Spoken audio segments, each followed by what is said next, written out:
до моста, вот 20 метров. И смотришь,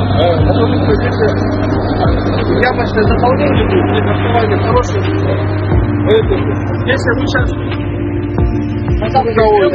да, так как все делали, это зеленое на самом деле.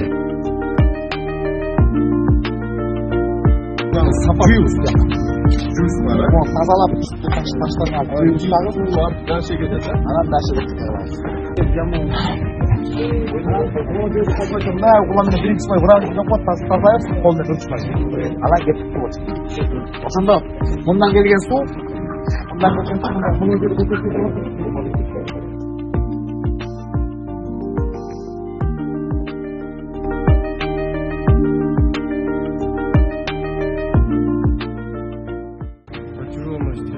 данного объекта сейчас составляет 200 метров длиной, потому что у нас там соединение две стороны уходит, верхняя часть сторона.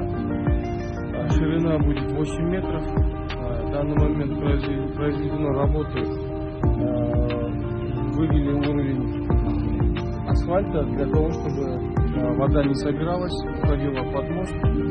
Раньше здесь проблема была, собиралась вода здесь зимой.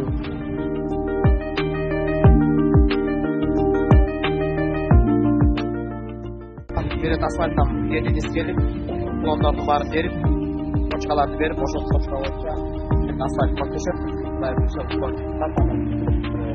турбага направлениясы